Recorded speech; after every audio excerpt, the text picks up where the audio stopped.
a été question ce matin d'un débat sur le terrorisme. Policy crisis, policy world. Qu'est-ce que cela vous inspire comme concept? Alors, on a effectivement combiné des concepts intéressants, séparatisme, terrorisme et effondrement des institutions en Afrique, avec les coups d'État et tout. Et j'ai identifié ça comme étant les grandes plaies actuelles du continent.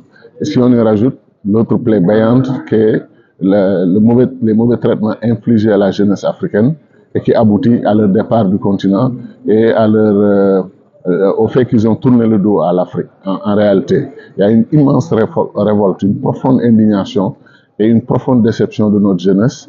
Et j'ai dit que ça, il faut qu'on en discute. Parce qu'on ne peut pas avoir la jeunesse la plus vibrante du monde. Si on est 1,3 milliard d'habitants, un simple calcul, 70% de jeunes, on a 1 milliard de jeunes. 1 milliard de jeunes, c'est 2 milliards de bras. Dans un continent qui a 40% des ressources naturelles du monde. Et l'Afrique devrait être caracolée à la tête des puissances du monde. Et pourtant, on est à la queue, complètement derrière. Et c'est parce que nos dirigeants passent le temps à essayer de convaincre notre jeunesse qu'elle est pressée. Il faut qu'elle comprenne qu'on est pauvre. Et les jeunes leur disent, vous n'avez pas raison, c'est faux, nous ne sommes pas pauvres, nous sommes riches. Et c'est vous simplement qui mal gérez du point de vue de la gouvernance nos ressources et vous n'avez pas de vision, vous n'avez pas de perspective pour nous. Et donc c'est pour ça que nous sommes les riches les plus pauvres du monde et les pauvres les plus riches du monde. C'est ça le drame de l'Afrique. Et donc, nous rajouter le séparatisme. C'est-à-dire continuer à découper l'Afrique à émietter le continent, découper en petits États, petits morceaux tout à fait non viables. Comme disait Cheikh Anta Diop, attention à ne pas créer des États nains et des États non viables. Et ça, c'est en 1960. 63 ans plus tard, on parle de quelques États et on se retrouve avec 54 États. Et les gens veulent continuer. Le Soudan du Sud, le Soudan, ils l'ont cassé en 2 États. Ils veulent déstabiliser le Nigeria, ils veulent déstabiliser la RDC. On va se retrouver combien d'États? Et ça, j'ai dit qu'il faut, c'est ça le drame. Et moi, je suis contre tous les séparatismes. Le Maroc, avec la question du Sud, le Sénégal, avec la question du Sud, j'ai dit que c'était 2 formes de séparatisme qu'on voulait nous imposer. Le Sénégal résiste, le Maroc résiste, et je soutiens le combat de ces 2 pays pour rester unis, parce que, quelles que soient les différences, tout peut se gérer dans le cadre des entités nationales actuelles. Quand le Maroc offre l'autonomie avancée avec self-administration et tout ce qu'on veut, je pense que c'est une bonne voie de sortie de crise. La même chose avec la Casamance au Sénégal, il y a des efforts à faire, parce que la Casamance a le malheur d'être séparée du point de vue de la continuité territoriale de son pays par un autre pays qui existe et qui est respectable, qui est la Gambie, et qui est coincé entre la Gambie et la Guinée-Bissau. Donc, même du point de vue de l'ère culturelle, l'espace culturel, la Casamance peut ne pas se sentir proche du centre du Sénégal, l'ère Wolofo, Pularo, etc., etc. Donc, voilà un peu pourquoi je suis contre le séparatisme. Et le séparatisme aujourd'hui, maintenant, est jumelé avec l'arrivée du terrorisme. Et le Excusez-moi, M. Gaillot. On parle de terrorisme. Si les gens pointent du doigt la question de la gouvernance, est-ce que c'est forcément lié la mauvaise gouvernance qui engendre le terrorisme, ou bien c'est l'éducation, ou bien c'est la faillite des pouvoirs publics aujourd'hui qui ne parviennent pas à porter en fait les revendications sociales? Alors, moi, je trouve que la question, le terrorisme est d'une grande complexité. Tout ce que vous avez dit peut concourir à créer une situation où le terrorisme émerge, mais moi, j'ai peur des thèses qui assignent l'émergence du terrorisme à une cause principale, comme par exemple la mauvaise gouvernance. Mais il y a des pays où il y a de la mauvaise gouvernance manifeste, où il n'y a pas un seul terroriste. Il y a des pays qui ont une bonne gouvernance et où il y a du terrorisme à n'en plus finir. Et donc, c'est beaucoup plus complexe que ça.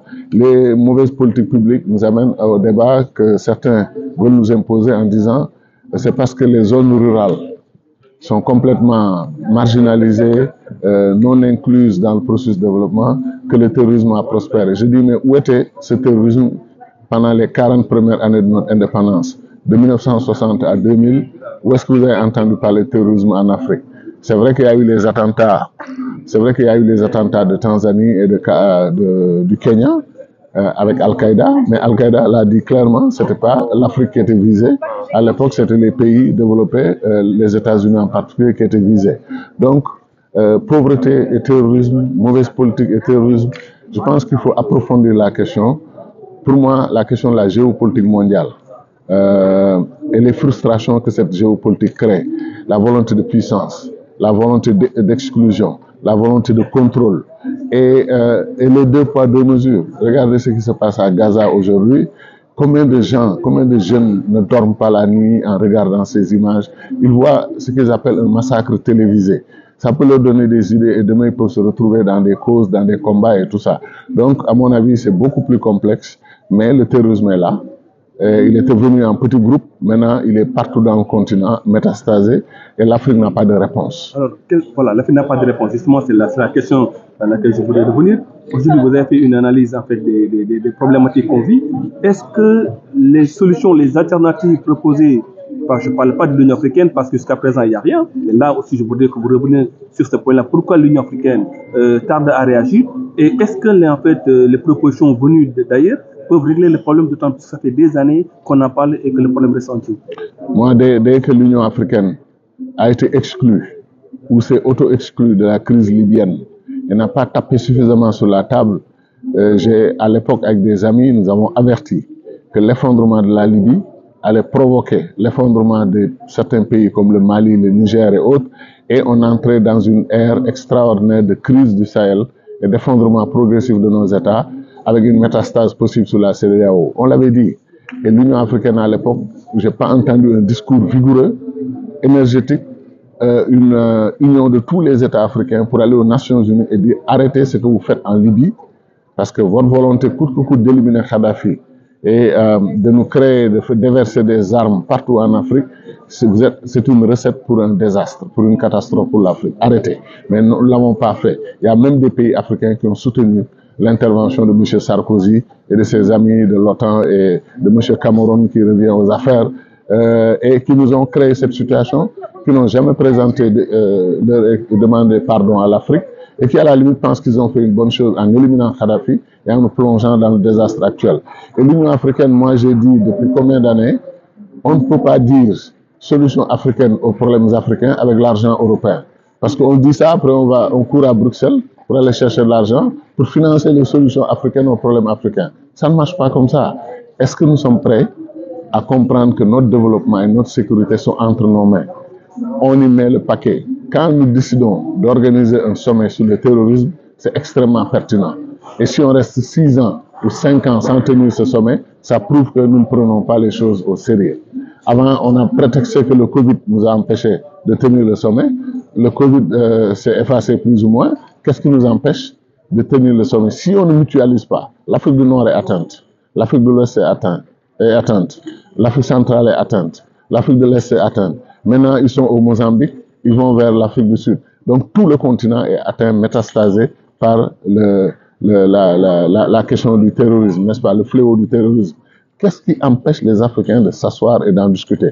Les États-Unis, première puissance militaire, politique et économique du monde, ont une coalition contre le terrorisme de 60 pays. Et l'Afrique refuse de mutualiser et de créer une coalition africaine contre le terrorisme.